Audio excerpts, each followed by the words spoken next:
Halo guys, kembali lagi bersama Kakang Prabu di Wandi Channel Review. Sebelum ke videonya, Kakang mau mengucapkan minal aidin wal faidin, mohon maaf lahir dan batin ya guys ya. Di video kali ini akan Kakang bawakan alutsista film yang berjudul Reaper of Blood tahun 2024. Kira-kira seseru dan semengerikan apakah di film kali ini? Sudahlah, jangan kebanyakan bekicot di awal. Mari kita saksikan saja alutsistanya. Tapi jika kalian suka dengan video ini, silahkan ditekan saja tombol subscribe-nya dan aktifkan lonceng notifikasinya agar tidak ketinggalan video terbaru dari channel ini. Di awal film kita diperlihatkan sebuah hutan di Asia Selatan. Ada seorang pria yang tak bertanggung jawab bernama Aceng sedang seenaknya menebang pohon di hutan itu.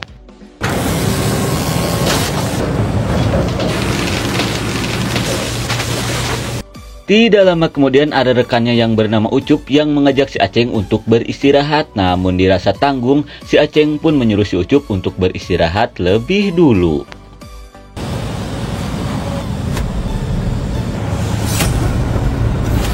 Melihat rekannya seperti diserang seseorang, si Aceng yang khawatir pun berniat untuk mengeceknya.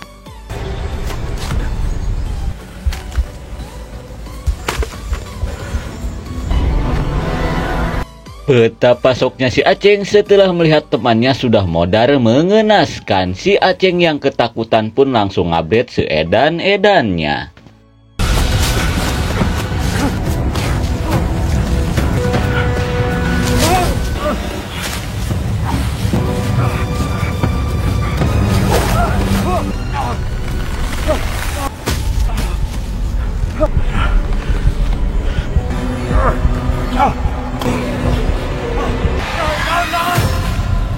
Naas sekali akibat seenaknya menebang pohon di hutan, si Aceng pun harus modar digaplok oleh orang suku yang ada di hutan itu. Kemudian kita diperlihatkan ke seorang pria yang bernama Ricky yang mengajak teman-teman dan pacarnya untuk survei menelusuri sungai. Dirasa itu akan seru, teman-temannya pun setuju untuk ikut.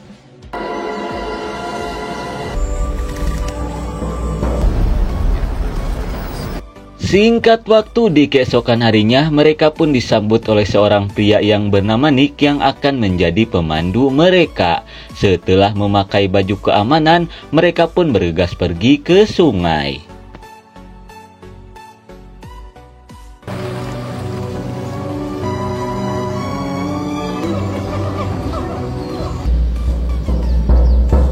Di tengah perjalanan, si Ricky pun menceritakan tentang sebuah suku pedalaman yang doyan memangsa manusia, di mana menurut Cenah, suku itu tinggal di pedalaman hutan ini. Namun seperti biasa, si Ricky dan teman-temannya tidak mempercayai cerita dari si Nick itu.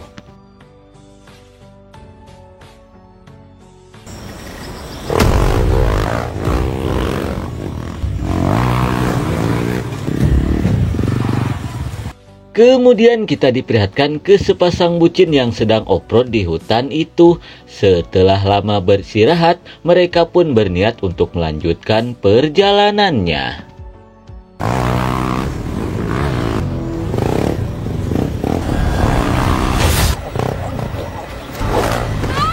Namun belum juga jauh, mereka pun harus nyukruk ke dalam ruyuk. Kuatir dengan ayangnya yang tak bersuara, si Cicih yang kuatir pun bergegas untuk mengeceknya.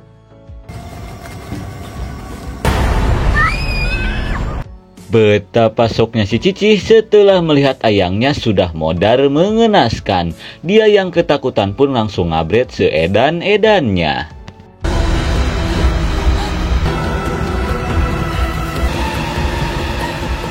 Setelah jauh apruk-aprukan, si Cicih pun berniat bersembunyi di sebuah gua.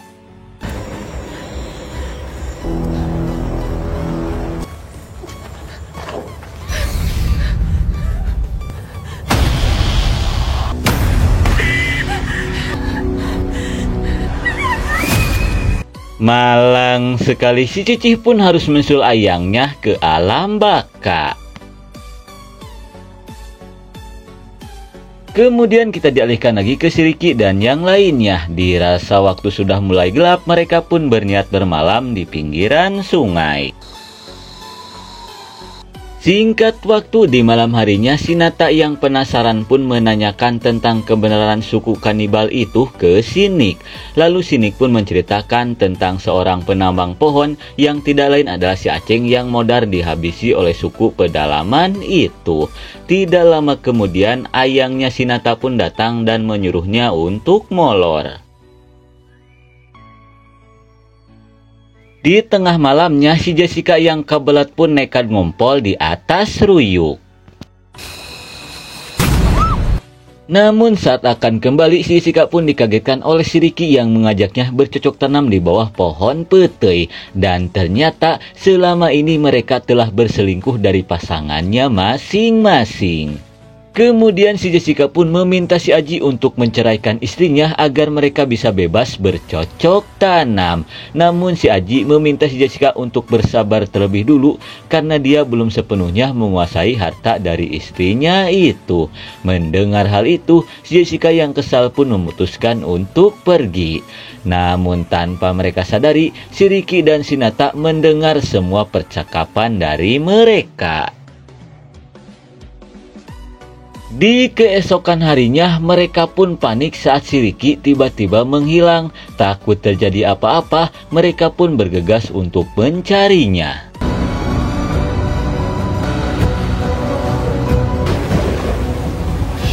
Di tengah perjalanan, mereka pun kebingungan saat jalur yang akan mereka lewati airnya sangat deras. Kemudian si Jessica pun mengajak teman-temannya untuk memakai jalur lain. Namun Shinichi melarangnya karena menurut cenah jalur itu sudah masuk kawasan suku kanibal. Namun si Aji yang tidak mempercayainya memaksa Shinichi untuk mengantarkannya ke sana. Mau tidak mau Shinichi pun menyetujuinya.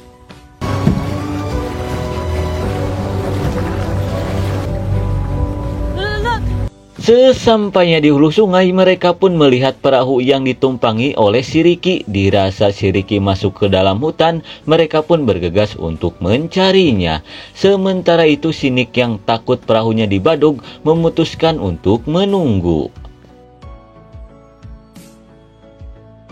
Tidak lama kemudian saat Shinichi sedang menunggu si Aji dan teman-temannya, dia pun mendengar sesuatu di balik ruyuk. Kemudian dia yang kepo pun bergegas untuk mengeceknya.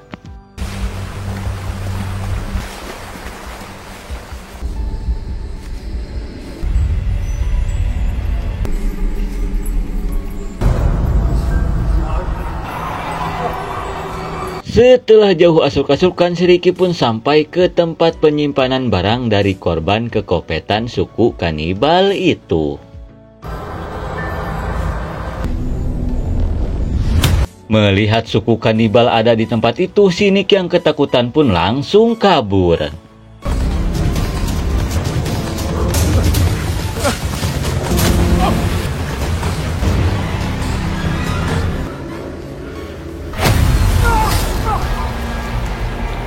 Naas sekali, Shinichi pun harus modar menjadi korban suku kanibal itu. Lalu kita dialihkan ke Jessica dan yang lainnya yang berniat mencari Shiriki ke dalam gua. Sesampainya di dalam, mereka pun dikagetkan oleh Shiriki yang ternyata ada di gua itu. Dirasa Shiriki baik-baik saja, mereka pun memutuskan untuk kembali menemui Shinichi.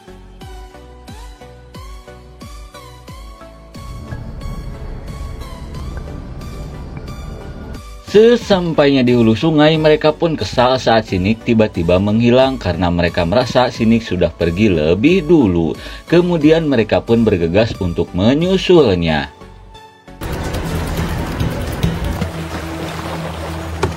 Tidak lama kemudian mereka pun menemukan perahu yang ditumpangi oleh Shinichi. Dirasa Shinichi ada di sekitar sini, mereka pun bergegas untuk mencarinya.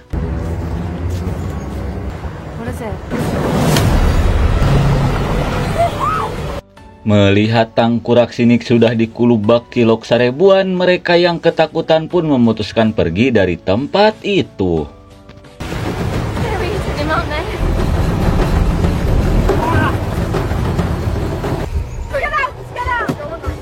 Namun suenya perjalanan mereka harus terganggu oleh pohon pete yang tumbang. Mau tidak mau mereka pun harus turun terlebih dulu.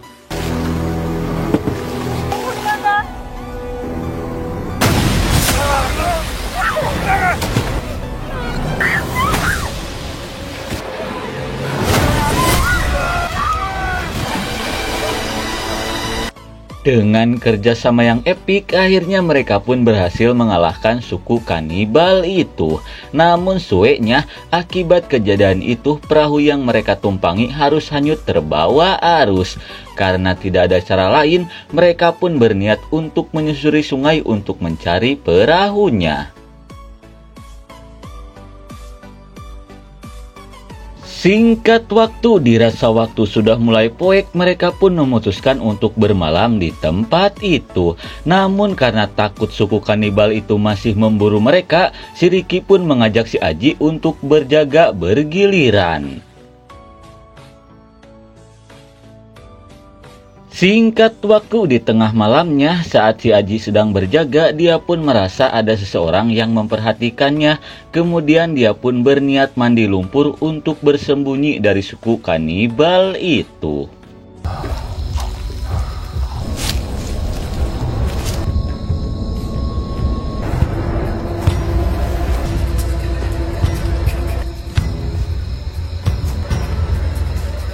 Dengan kamuflase seperti bagong, akhirnya suku kanibal itu tidak mengetahui keberadaan si Aji. Kemudian si Aji pun berniat untuk melakukan sesuatu.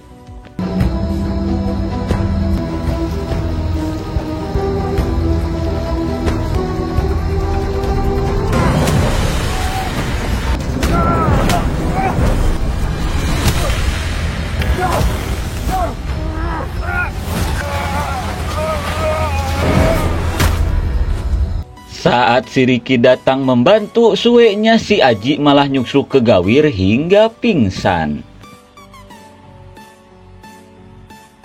Tidak lama kemudian saat si Aji tersadar, dia pun langsung bergegas untuk menolong si Ricky.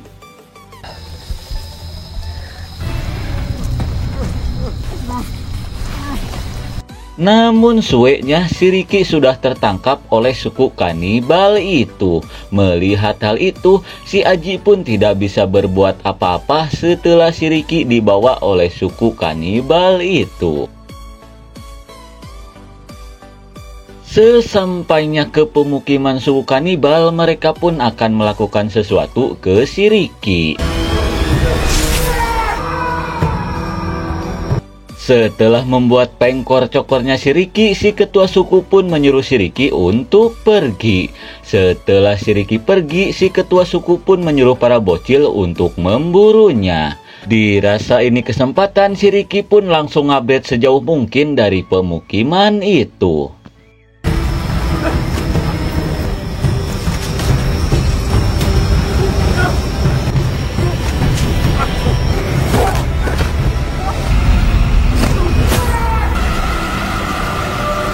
Namun suenya si Ricky pun harus modar menjadi santapan para suku kanibal itu. Singkat waktu, di keesokan harinya kita pun diperlihatkan ke si Aji yang mengajak si Nata dan si Jessica untuk segera pergi dari tempat ini. Kemudian si Jessica yang tak melihat keberadaan si Ricky pun menanyakan ke si Aji. Lalu si Aji pun menceritakan bahwa si Ricky sudah tertangkap oleh suku kanibal itu. Dirasa tidak ada waktu untuk bersedih, mereka pun bergegas untuk melanjutkan perjalanan.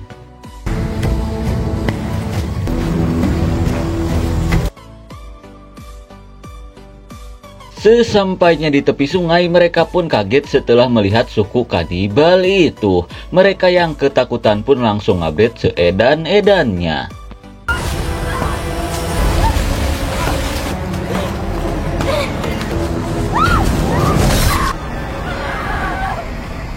Di tengah pelarian, suenya si Jessica harus nyungsep ke dalam lubang yang dipenuhi jebakan. Melihat hal itu, si Nata dan si Aji pun bergegas untuk menolongnya. Wow.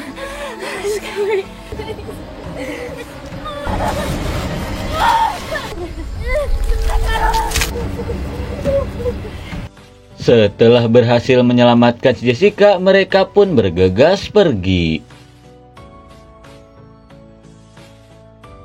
Singkat waktu setelah jauh apruk-aprukan, akhirnya mereka pun berhasil menemukan perahu itu. Tanpa kelamaan lagi, mereka pun bergegas pergi meninggalkan hutan itu.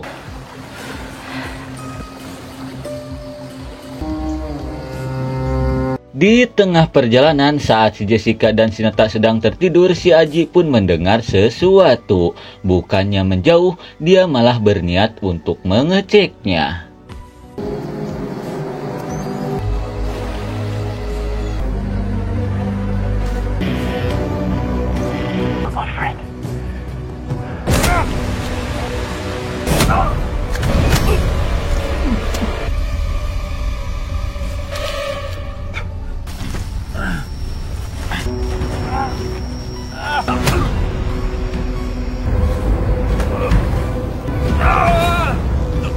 Setelah berhasil menggantung si Aji, suku kanibal ini pun berniat untuk menangkap si Jessica dan si Nata yang sedang tertidur. Melihat hal itu, si Aji pun berniat untuk menolongnya.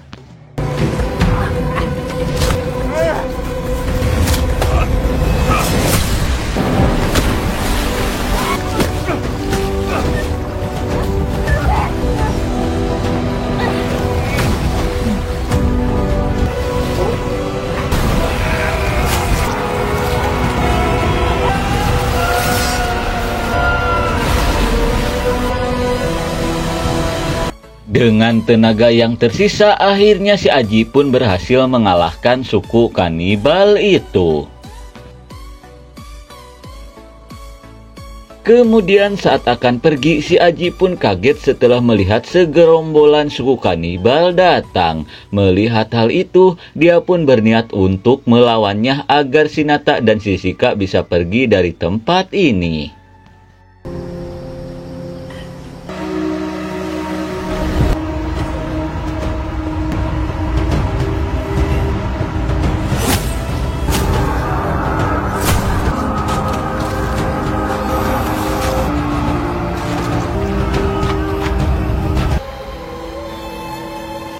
Walaupun si Aji harus modar karena melawan suku kanibal, namun untungnya si Nata dan Jessica berhasil selamat.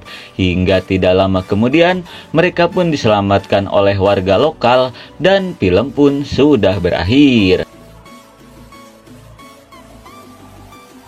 Oke lah ngap, mungkin segitu saja alur cerita film dari Reaper of Blood tahun 2024. Maaf jika ada salah kata. Terima kasih yang sudah menonton. See you next and bye-bye.